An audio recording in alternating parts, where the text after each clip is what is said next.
very nice to see you all.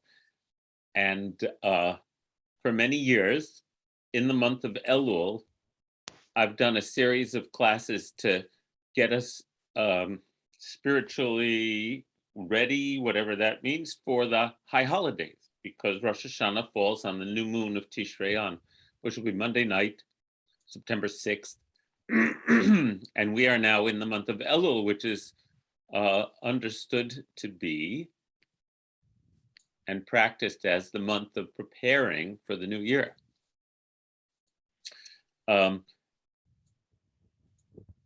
So let's see, the broad strokes, as many of you are familiar, is that the theme of Rosh Hashanah is Teshuva, which means returning or repenting or responding. And it's the act of coming back to ourselves, to right relationship with our loved ones, with the Creator, as we understand it, with and so it's, you know, it's kind of a much, I mean, New Year's resolutions in the secular culture are a kind of pale reflection of what's intended and is the mitzvah for the Jewish New Year, which is to really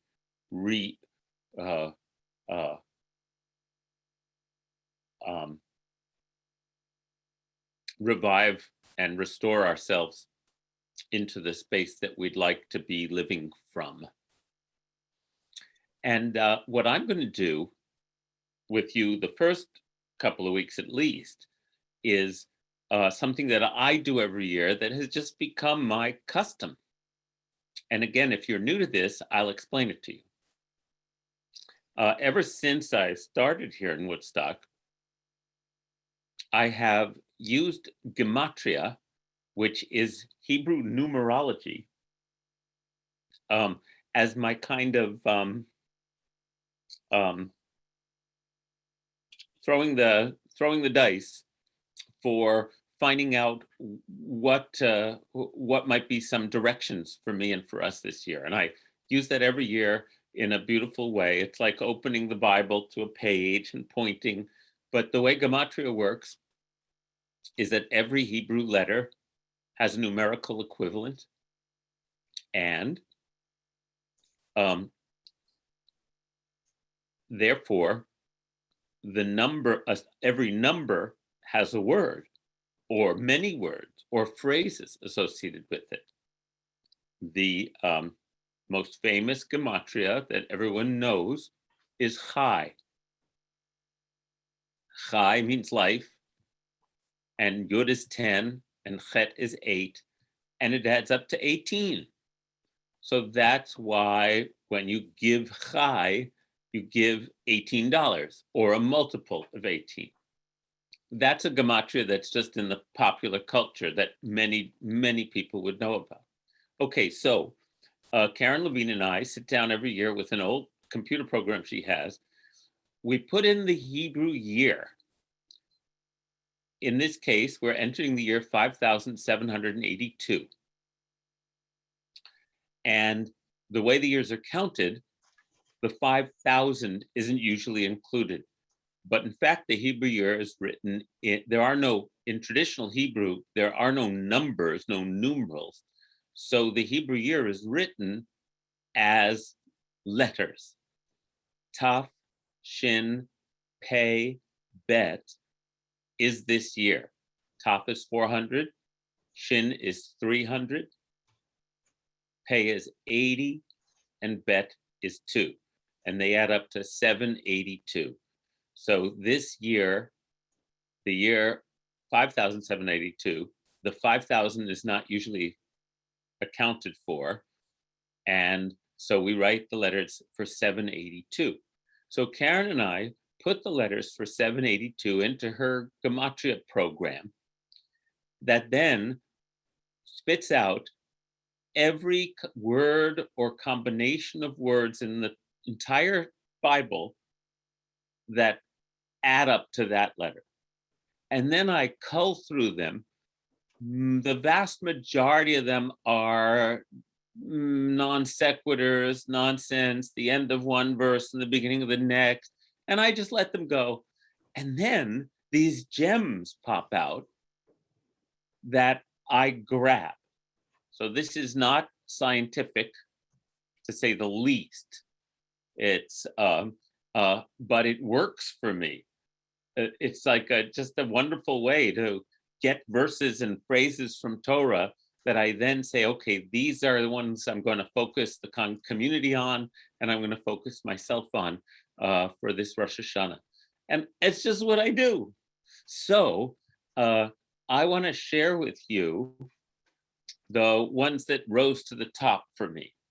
And I'm going to share a document, and I can also, I'll be able to send you this document, but it's actually, I didn't get to refine it as much as I want.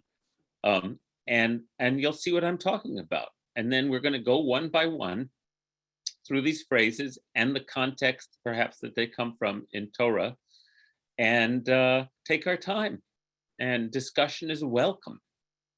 So I'm going to share my screen.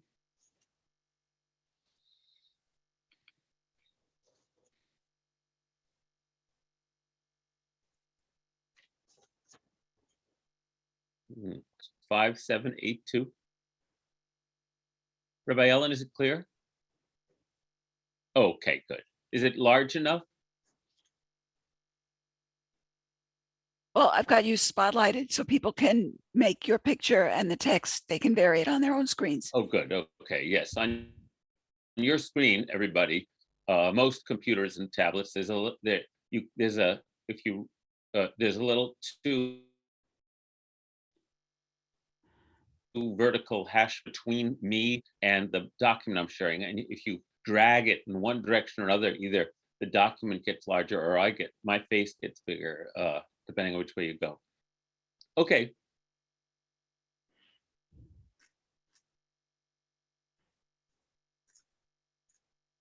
Here you see at the top, gematria for 5782. And here are the letters, Ta, Shin, Pei, Bet. Again, for the uninitiated, these hash marks here are used whenever Hebrew letters are being used to show a number instead of a word. So you know that this is going to mean a number. It could also mean an acronym in Hebrew, but it also means a number, Ta, Shin, Pei, Bet. And so let's see, the first one that came up that adds up to 782 are these 6 words: Elohei Avraham, Elohei Yitzchak, Elohei Yaakov, the God of Abraham, God of Isaac, and the God of Jacob. Now, why such a long phrase? Well, look at all the alepphs. Alepphs only add up to 1. Hey is only 5, Bet is only 2. So there are a lot of low value letters in this, where the Rosh is worth 200, and the Kuf is worth 100. So all of these together add up to 782. And I thought, what a great phrase. It gets used in this format in Exodus, when God is sending Moses and says, I am the God of Abraham, the God of Isaac, and the God of Jacob. And I'm telling you, go to Pharaoh and tell him to let my people go. But those of us who are familiar with synagogue services, where do we know this from? Feel free to unmute yourself or put it in the chat, either that you want. The Amida. That's right. Let me put these there. Now I got us all. Now I can see my chat and you and the paper. Good.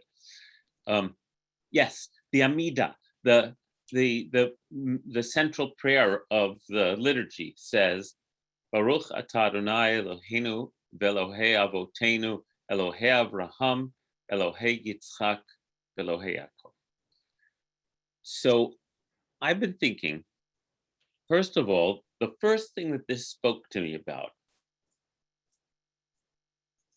was thinking in terms of this new year as a time to affirm our Jewish heritage with pride. That certainly is part of returning, because we return to ourselves, we return to God, we also return to our Jewish community on the new year. But there's also this beautiful, famous Hasidic teaching about why it says Elohei Abraham, Elohei Yitzchak, Elohei Yaakov, the God of Abraham, God of Isaac, and the God of Jacob. I believe this teaching comes from the Baal Shem Tov. Why he says, as always in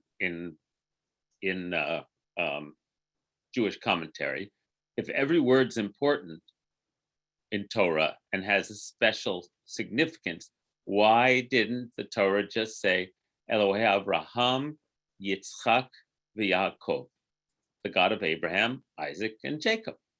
Why does it have to say Elohei Abraham, Elohei Yitzchak, Elohei Yaakov, the God of Abraham, the God of Isaac, and the God of Jacob? Now, some of you may be familiar with this midrash, and if you want to unmute and answer the question, why does it say, or put it in the chat, why does it say the God of Abraham, the God of Isaac, and the God of Jacob? I welcome your guesses, because there's the answer the Baal Shem Tov gave, but maybe you have an answer too.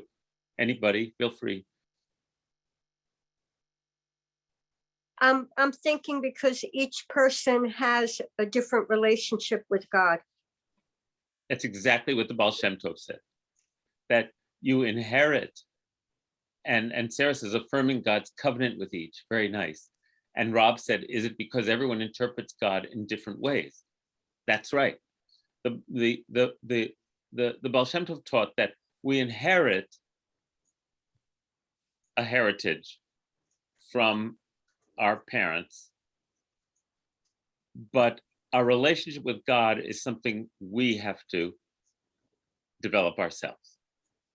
And Abraham's relationship with God was not the same as Isaac's relationship with God. Isaac had to grow into his own relationship with God, so he could say the God of Isaac, and Jacob the same. And it's true. Interestingly, it's all the same God, but the relationship depends on each person's personality, our questing. Yes, Paul elaborates on this, saying they prayed at different times in the day. To illuminate, to illustrate that, Abraham is associated with praying in the morning, because it says, Vayashkem Abraham baboker, and Abraham got up early. And Isaac is associated with the afternoon, because when Rebecca is coming to meet him on a camel, it says, and Isaac was meditating in the field in the afternoon.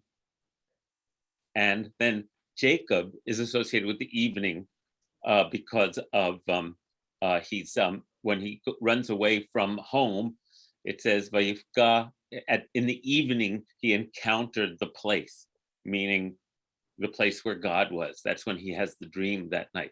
So in a nice midrashic way, they each had a different time of day when they prayed to God, which again points to a different relationship.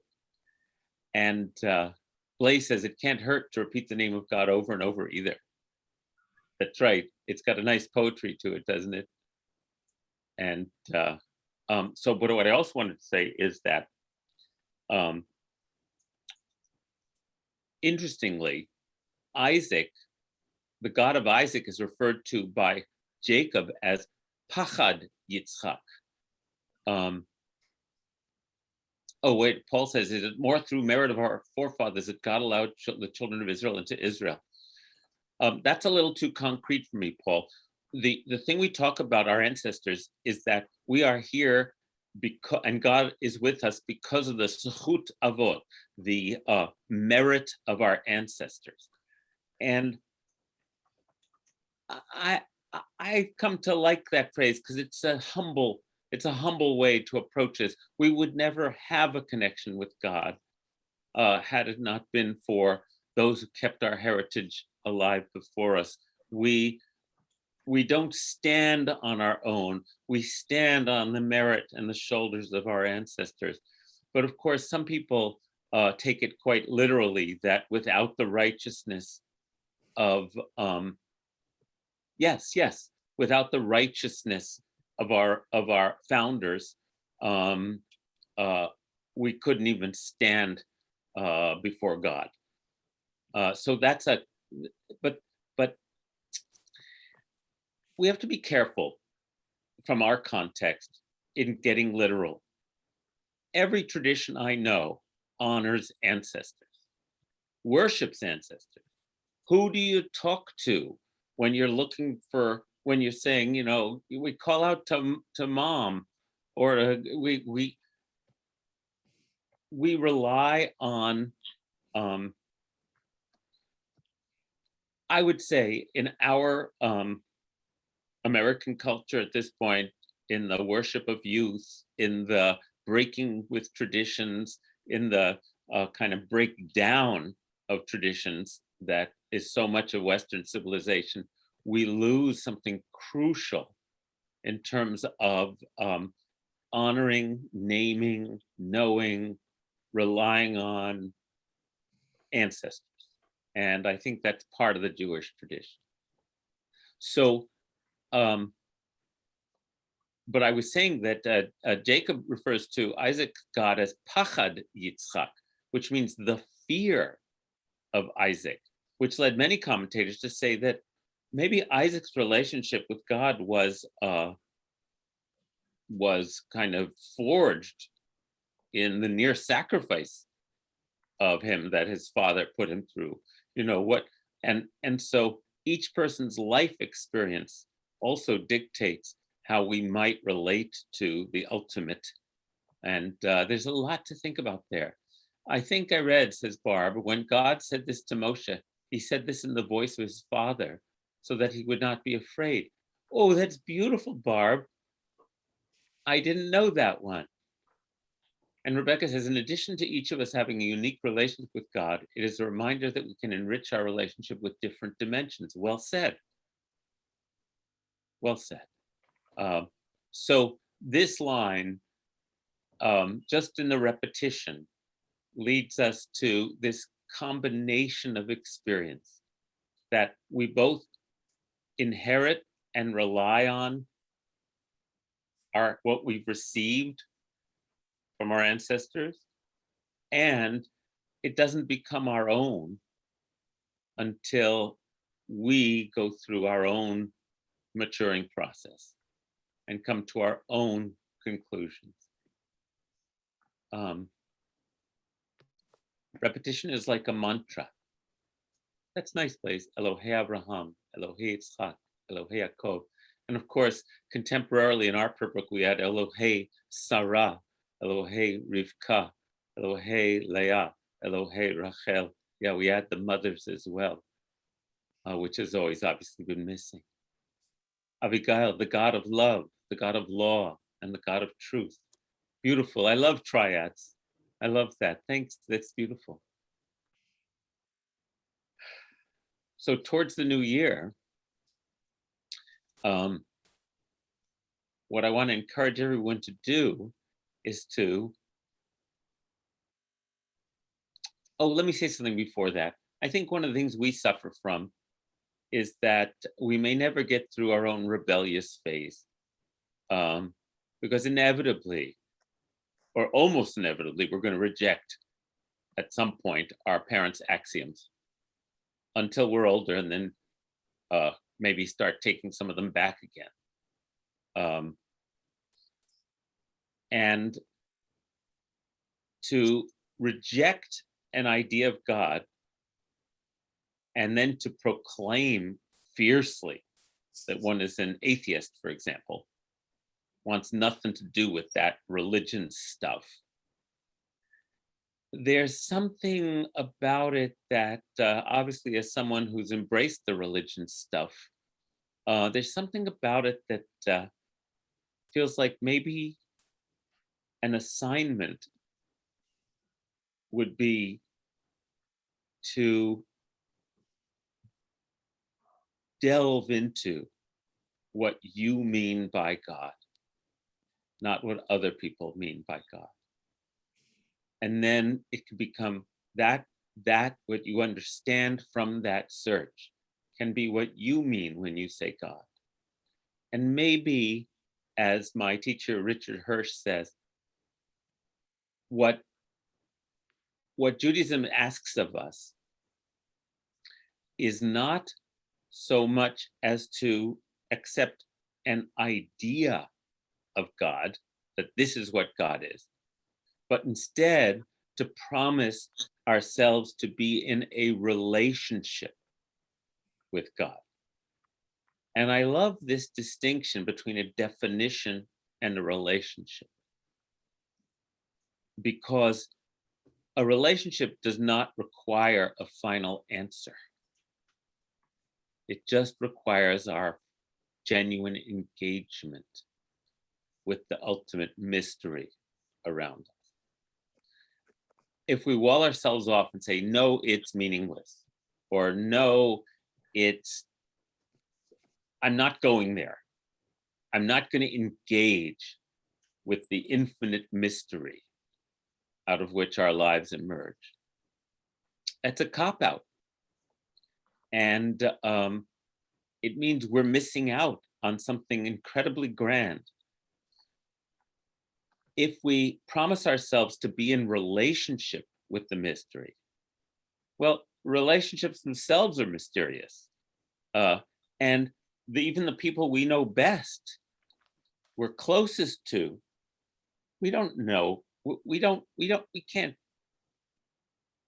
have a definition of them. If we do, we've limited them to our own concept, and they're much greater than our concept. So I think one of the other teachings I'm getting from this phrase is that each generation and each of us is obligated as a Jew to enter into relationship with the great mystery, and to come up with some way of living in relationship to that mystery that ennobles us, that humbles us, that gives us a sense of our place in the cosmos. Okay, thank you for letting me share that. Here's the next one that came up. And a sense of community to do that too. Yes, Paul.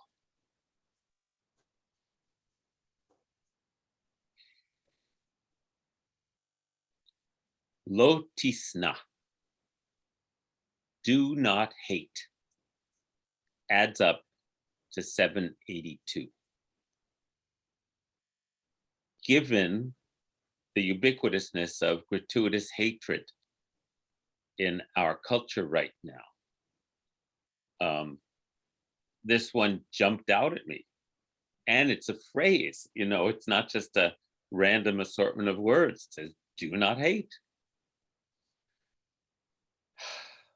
I can't think of a better direction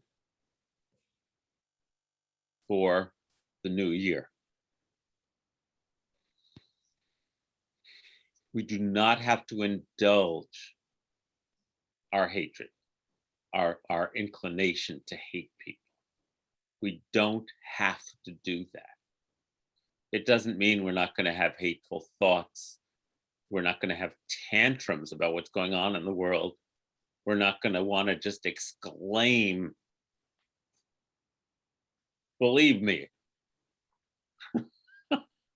about people's positions or choices of behaviors or strange ideas of reality. This means not to live there, right? Paul says meet halfway. For me, it's a little different. Rebecca says that's a great blessing to give to our country for the new year. Thank you. Each of us is going to have to figure out how to model it. And the way to model it is moment to moment,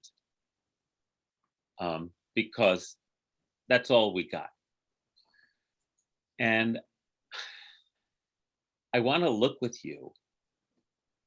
Oh, a dear friend says, don't park there. Hey, Bonnie, that reminds me of something a therapist of mine said. When I'll just say it and you'll get it. When you get on the down elevator, you don't have to go to the bottom floor. That's right. Isn't that great? Yeah, don't park there. You don't have to do that. You actually have the power to push the button and get off that damn elevator and like regroup. So, so that's my motto for this year. When you get on the elevator, you don't have to down elevator. You don't have to go to the bottom floor. Oh, Abigail, this looks well said. People are more than their misinformed ideas. We all have much in common. Not necessary to hate when we disagree. Well said. Well said. You know, I was in California with my daughter, in rural California, and we were clearly in Trump country. And that didn't change. Every interaction we had was pleasant and lovely. And it reminded me again that people are more than their positions when you just can meet them, even if it's just with a waiter at a store, a waitress in a restaurant, or it was very reassuring to have those contacts with people. Paul, there's also, maybe you don't want to get killed, but we weren't there to talk politics, Paul. We were there to buy a meal and to have a nice interaction. And we are more than our politics. There's no question about it. Our politics may cause great damage. Politics is, I mean, I'm not Pollyannish at all. I'm actually pretty pessimistic about the future right now, but none of that changes the commandment to not hate.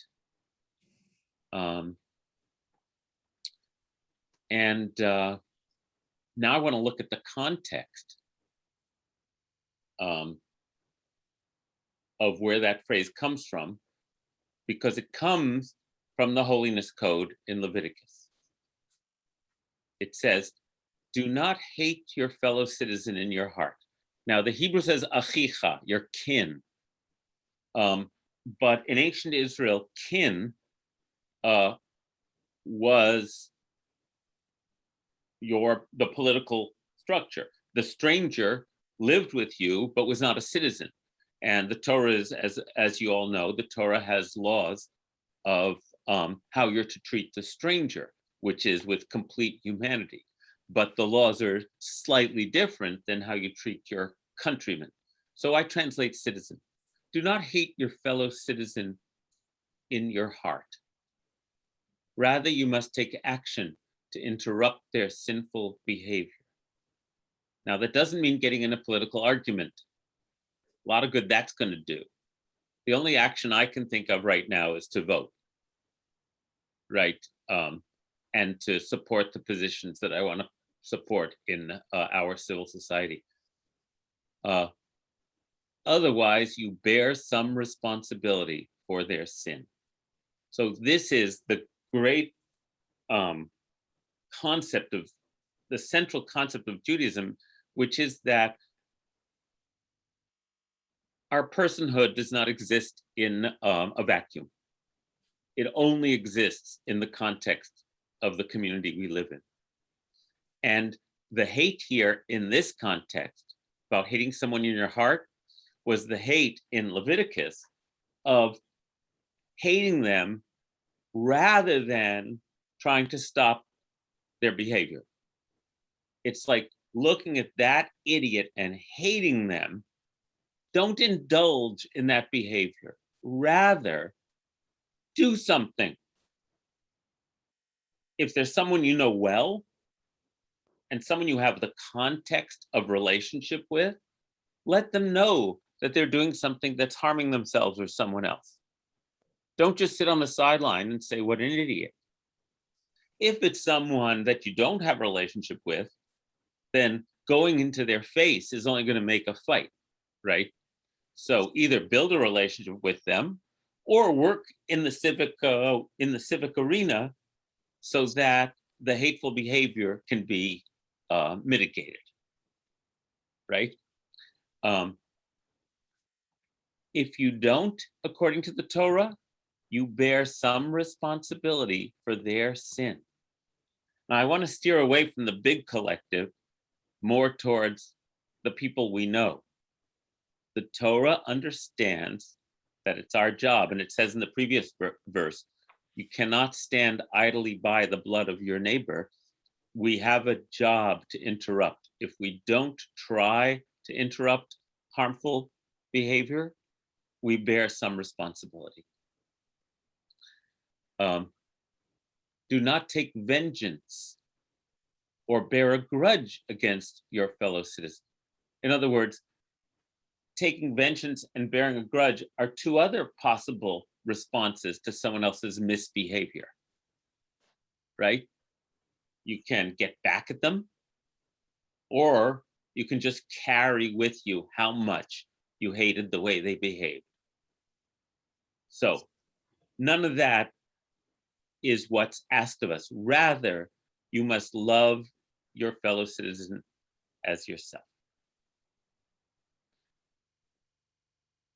So love in this case is the opposite of hating someone in your heart, not interrupting them when they're hurting themselves or someone else, trying to take vengeance, bearing a grudge. None of that is love. Naomi said, I've been humbled by realizing who am I to truly know what's best or right. To clarify in terms of others' choices for themselves, not human rights issues, right? Thank you, Naomi. So even though I steered into our political divide, I want to steer out of it right now and say that think about this, especially in relation to the people you're closest to first. When do you walk around grumbling, pissy, resentful, spending a whole lot of time thinking about how mad you are, all that stuff? What a waste of time. Now, it's not like we can turn a switch, but we can turn the ship in a different direction, right? We don't have to go to the bottom floor. We can say, wait a minute. So lo tisna is that message for the people close to us, so that we're not going around seething and leaking anger all the time. And what a challenge that is. We have to somehow figure out how to communicate what's going on with us to the people we love. We have to do it, even if it's going to be challenging, hurtful, even if we're going to say, when you do this, I don't want, it makes me feel X, all that kind of language.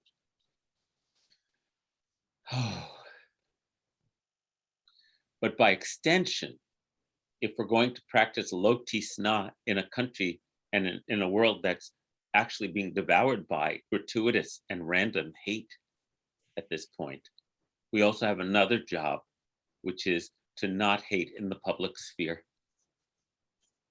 to figure out how to approach each human being without hate in our heart. I want to bless us all with that intention for the new year.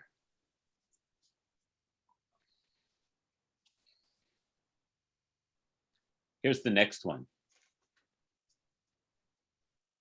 Paul says, if you're feeling hate, how much of that is about your own self, having nothing to do with the person you're hating? Well said. I think it has everything to do with your own self. I mean, it's kind of like those what's the saying about resentment is like drinking poison. And expecting the other fellow to die. Thank you, Leah. Yeah. It's all about ourselves. This is all about ourselves.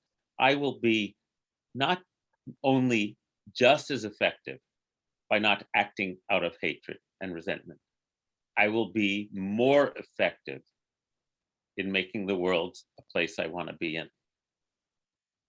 There's just no reason not to treat people well. No reason. Yes, so many times in my own life, says Paul, when being negative was such a waste of time. Tell me about it. I'm getting better at it as I get older. I'm getting better at dropping that stuff. That doesn't mean, as I said, I mean, I was just in California in 110-degree weather, watching the reservoirs at these low levels, seeing smoke from fires. It's like, there's a lot to get upset and anxious about. And yet, I'm determined to continue to walk in the world with love and an open heart. Why not? Why not? Why not keep opting for that? How is our dread, our hatred, our anxiety, our rage, how is that going to help? And that's a good question, without assigning, even though we don't have control over it all the time. It's about what our intention is. These intentions do work over time. I've seen it and I feel blessed by it.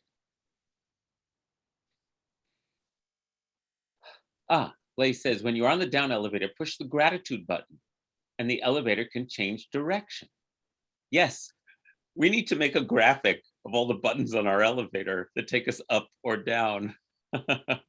It takes attention. Good. Listen to this next one. Kol chayat hasadeh equals this year. Comes from Genesis chapter 2, verse 19.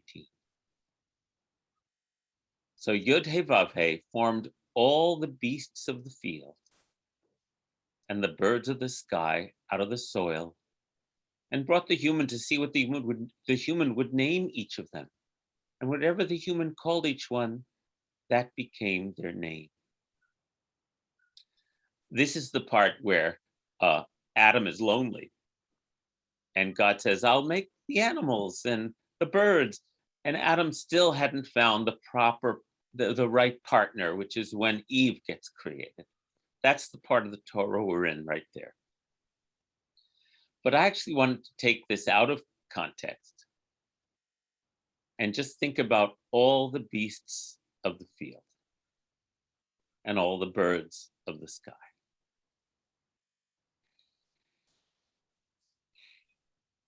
For me this year,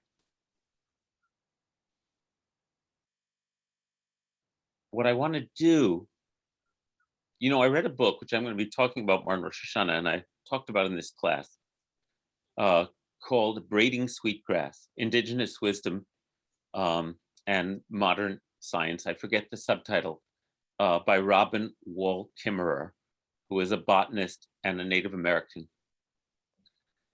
And one of the things that she highlights about her Native tradition is that they assign personhood to all creatures. That is, individual worth, identity. And she does it in her book by, when she writes maple, she capitalizes the M. She does that quite intentionally.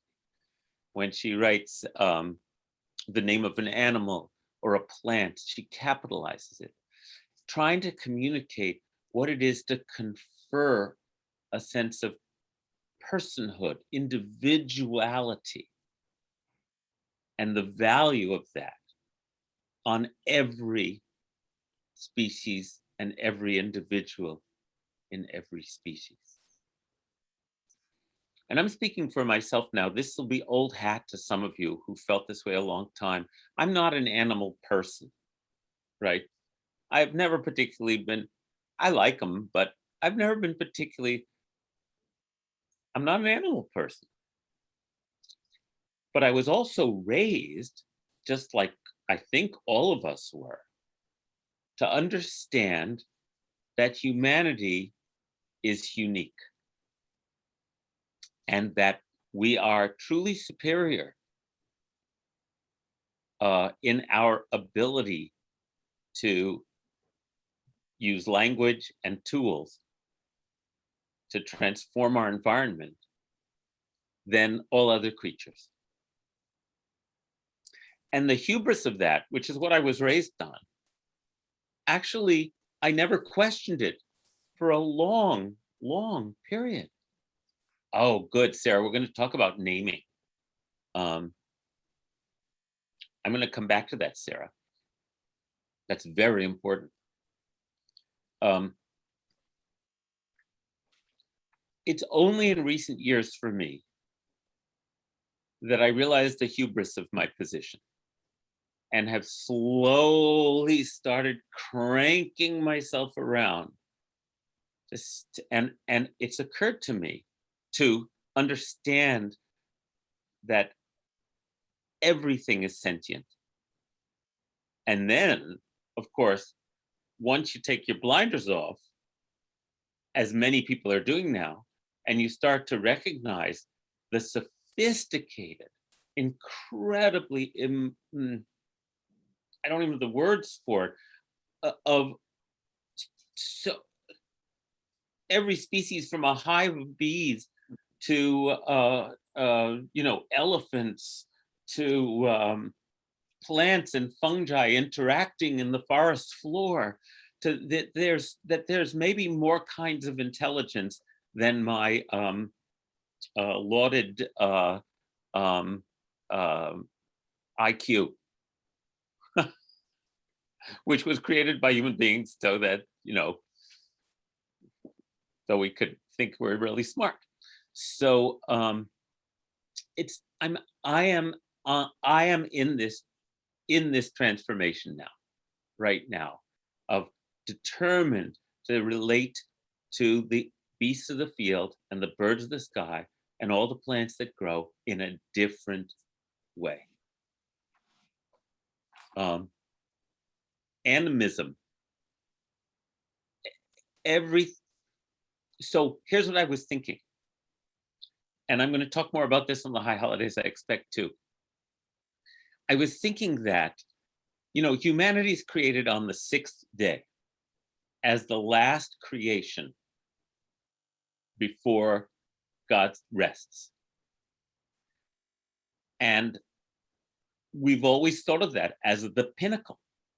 Like, the 6th day, everything's created, and now humanity, the pinnacle of creation. And I thought, wait a minute, what if we're the last one created? What if everything's our older brother and sister? And I'd never thought of it that way, nor would I ever have thought of it that way if I wasn't trying to change my consciousness of the nature of all creation. So what if we're the little brother and little sister, not the pinnacle? And what if we're placed into this garden, as it says in chapter 2, in order to serve it and to preserve it? So Sarah says, naming something is an aspect of dominion, control, and ownership. We are stewards of everything we name because with ownership comes responsibility. Naming is transforming. Well said. It's also paradoxical. There's it's two-sided, because naming can be an aspect of dominion. Naming can also be an expression of relationship. So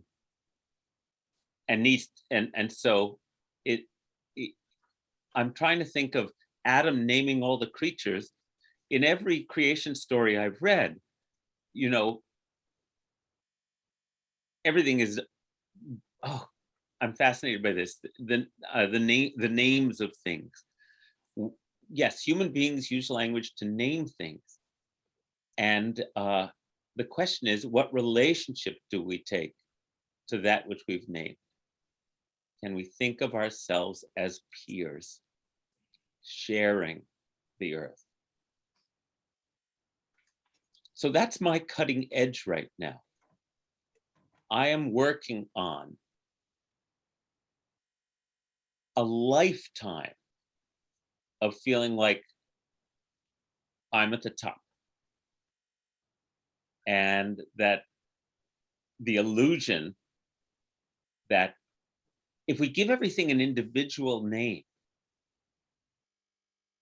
like if we name Maple, Maple, and address Maple as hello, great Maple, then I can't relate to it as an it. I have to relate to it as a you. That's Buber right there, the I-you relationship as opposed to the I-it relationship. If I give a whole species a name, that's different than giving each individual I meet a name. There's a Jewish saying, an old Jewish saying, I think it's from the Talmud, that there's every living thing has an angel who hovers over it and whispers to it, grow. And I love this idea of trying to understand that every living thing has its own angel.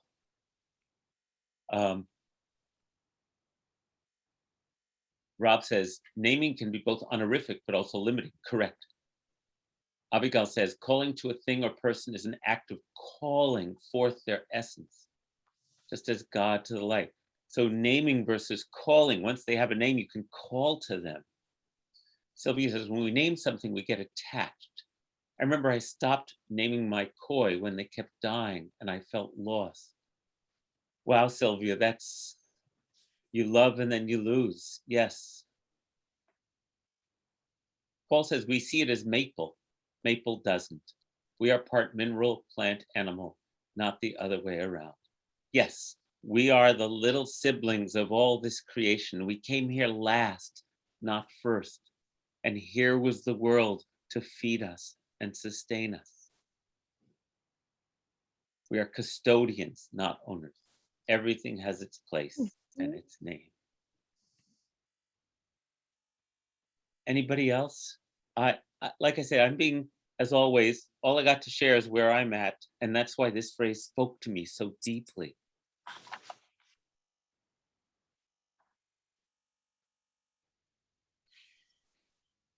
Beautiful. Oh my goodness, let's do one more before we stop. This adds up to 782. Vayomer lo yadati. And he said, I do not know. That comes from the Cain and Abel story. Then Yod-Heh-Vav said to Cain, where is your brother Abel? And Cain said, I do not know. Am I my brother's keeper?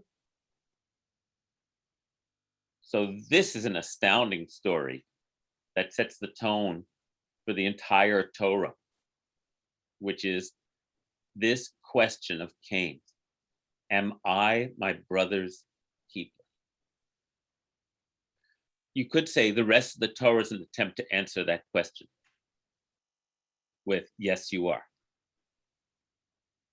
Remember, we go back up to, do not hate achicha. The Hebrew isn't fellow citizen. This Hebrew is, because it's the Hebrew in the Torah is masculine. Do not hate your brother in your heart. Rather, you must take action to interrupt their sinful behavior. Otherwise, you bear some responsibility for their sin. Do not take vengeance or bear grudge against your brother. Rather, you must love your neighbor as yourself. So the answer to Cain's question is the rest of the Torah. But I was drawn to this phrase out of context, especially. Vayomer lo yadati. So let me just, and he said, I do not know. And the reason I'm drawn to that is because, oh, Sarah, thank you for joining us. See you next time. So good to see you. The reason I don't know is uppermost in my mind is because since the pandemic started a year and a half ago,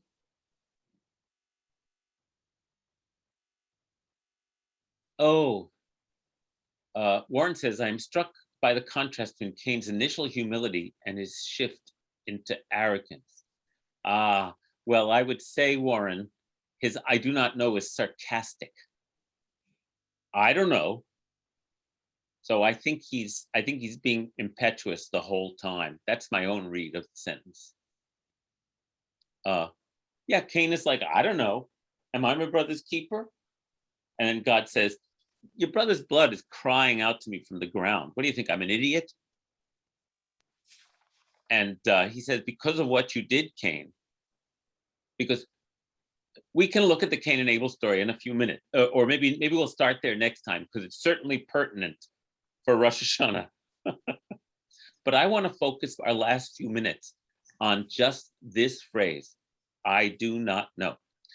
Maimonides, and I cannot find the source of this quote, so it may be one of those, what do you call it, when there are quotes all over the internet attributed to somebody, and it turns out somebody said it 10 years ago, I don't know. But Ben Shahn made a very famous, a beautiful print of Maimonides with a quote from Maimonides, which I cannot find the source of. And it says, teach thy tongue to say, I do not know, and thou shalt progress. Teach your tongue to say, I do not know, and you shall progress. That is Maimonides. But since the pandemic hit, everybody, I really don't know. I could pretend that I knew a couple of years ago before the pandemic, like, yeah, I'm going on vacation in July. We have our tickets. And there was like a 97% chance that I knew what I was going to be doing a few months from now. And the truth is, we never know. We could pretend that we knew because things were relatively stable, but we don't actually know. We don't know what's going to happen tomorrow. We don't know what's going to happen later today. We don't know. And I found it to be so liberating this year to not know. And therefore, to hold all my plans very lightly. Not like this. And this has been for me the biggest spiritual gift of the pandemic, right? This crappy time we're living in, this awful time, is that I can't hold on. If I hold on to my plans, I am almost inevitably heading for a crash, an emotional crash. But if I can make plans and say, and we'll see what happens, then I'm ready to walk more lightly and gracefully into the new year. It's not that I'm not making plans, it's that I really don't know.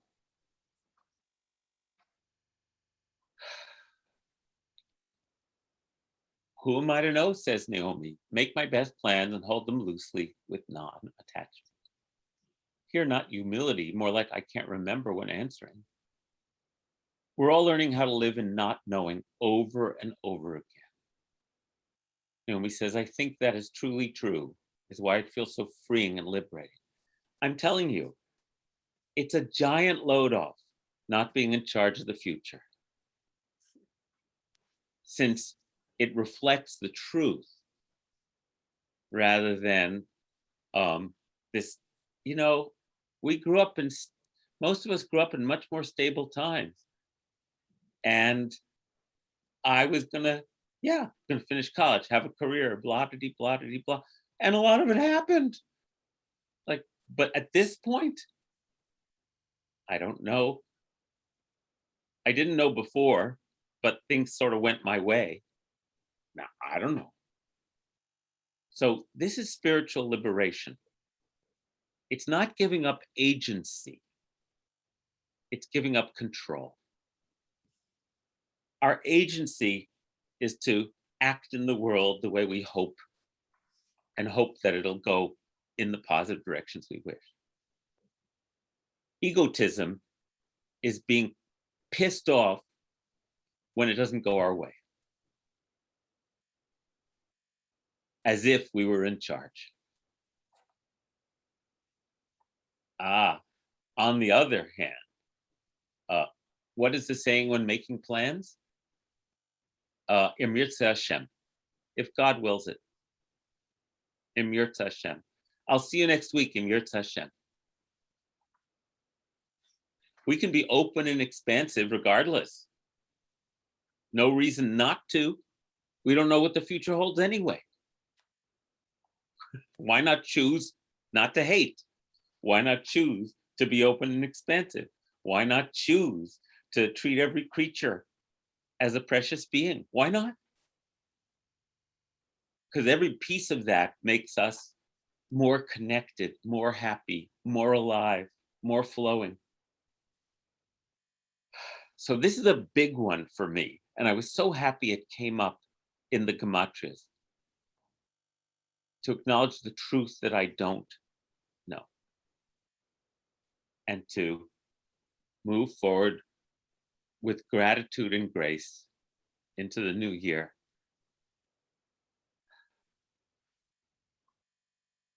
I hope this is useful for you all. I'm once again, as I've done every year, Abigail said, my dad said to always do right, to let the other guy be mean, etc. Yeah, why not? Oh, very cool. Thanks, Paul. Thanks. What a privilege I have. I'm going to stop sharing the screen now so I can see you all. What a privilege I have to get to do this process and then share it with you. Thank you for being here. Thank you very much for everything. Oh, you're welcome, Leah. It's such a pleasure. So I'm going to blow the shofar.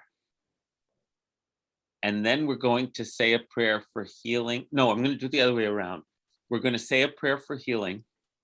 And we're going to say, is anyone reciting Kaddish right now? Abigail, you're still in Kaddish, right? Yes. So, and Sarah. So we're first a healing prayer, and then the Kaddish, and then we're going to blow the shofar. Because in Elul, it's customary to hear the shofar every day to wake us up. Rosh Hashanah is coming. We're praying for Max, for Chazan Uri Michal Mepanina, for Linda Diaz, for our Rav Miriam Yal Bat Sarah, Jim Kligler, Neshama Bat Lupa, our Rav Shai Aviad Ben Balfura, Bina Bat Abraham, Ruth Hirsch, Max, Robert Michaelis, Formas, Neshama, Pat, Catherine, Bunny, Catherine, Blaze, Lloyd, Chaika Bat Ilan, Joshua Pearl, we're with you, Joshua. I hope we are headed in a good direction. Jaya, Natan ben Yafa Panina, Moshe ben Yafa Panina.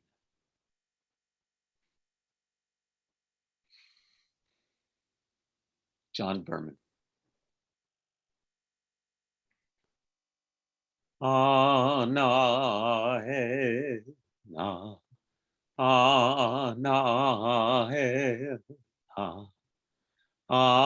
na he na refana la anna he na anna he na Anna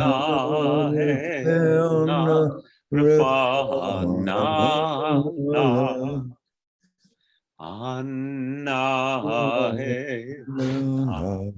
Anahel, Anahel,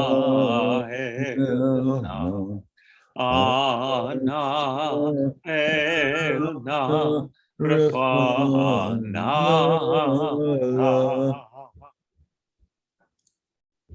Energy of healing, wholeness, well-being, spreading to all who need it. And let us say Amen. Amen. And Kaddish, Ellen, are you in a position to put it up?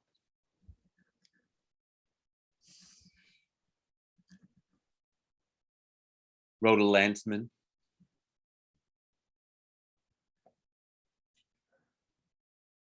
Any other names?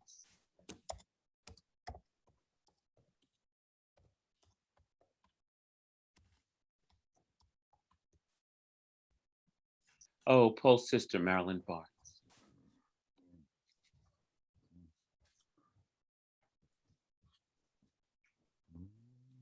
Abigail, would you like to recite? Yes, thank you. Yitkadal v'yitkadash shemei Rabba. Amen. V'yalma divrach yirtei v'yamlich malchutei v'chayachon v'yamechon v'chayei d'chol beit Yisrael ba'agala v'bizman karib v'yamru amen. Amen. Amen. Yehi Shmei Rabba Bevorach Leolam Leolam Olamei Omayah. Maya. Yitbarach v'yishtabach v'yitpa'ar v'yitramam v'yitnaseh v'yithadar v'yitaleh v'yitalal shmei kodesha brichu Brichu. ve'ela min kol birchata v'shirata tushbechata v'nechamata da'amiran v'yalma v'yamru Amen. Amen. Yehei shlama rabba min shemaya v'chaim aleinu v'al kol Yisrael v'yamru amen. Amen. Amen. Amen. Oseh shalom b'mromav hu yaseh shalom aleinu v'al kol Yisrael v'al kol yoshvei tevel v'yamru amen. Amen. Amen. And Raquel Kalikman and Irene Dash. May their memories be a blessing. So we have the privilege of hearing the shofar. If it's easy for you to stand and you'd like to rise, I invite you to, but you don't have to.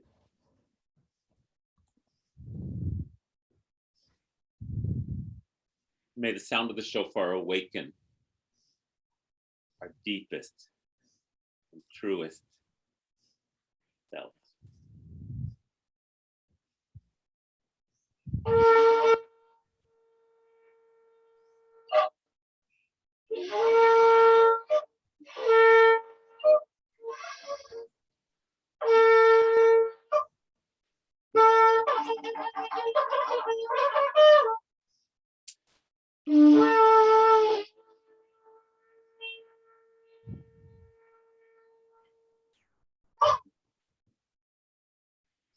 Mhm.